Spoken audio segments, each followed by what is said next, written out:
Италијанската национална телевизија Раи 3, предводена од познатиот новинар Стефано Марчели, минатата недела снимаше репортажа за историските и културните знаменитости на Мала Преспа, Преспанското езеро, како и националниот парк Преспа. Новинарот Стефано Марчели во разговорот за весникот на македонците во Албанија Македониум рече дека Мала Преспа од страна на пейзажот е прекрасна, а покрај тоа се добиваат информации за животот и за една цивилизација што фактички постои во целиот Медитеран, една рана цивилизација. За мене Мала Преспа е важна затоа што покажува едно важно нешто. Значи го покажува тоа што во една ситуација каква што е сега Балканот и Медитеранот, каде има постојани конфликти помеѓу етничките групи или помеѓу разните народи, Мала Преспа е показател како илјадници години луѓето живеат заедно едни со други и ја донесоа цивилизацијата до денешното време. Кој доаѓа во Мала Преспа ги допира со рака и ги гледа со своји очи овие милениумски сведоштва на културното археолошко наследство, станува јасно дека ова е сведоштво на цивилизацијата и не е собственост на една држава или на некој друг. И оваа цивилизација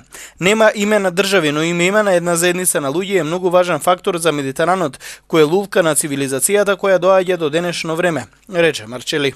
Новинарот исто така со порака до политичарите од земјите од регионот.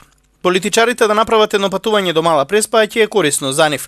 Доаѓајќи тука во посета на Мала Преспа ќе разберат дека човештвото има направено многу чекори напред, многу повеќе отколку што се мисли кога беа сите обединети и неразделени едни со други. И ова е најважното нешто што веројатно ќе ги направи политичарите да се чувствуваат добро нако дојдат во Мала Преспа и ја допрат Мала Преспа со рака, додаде новинарот Стефано Марчели.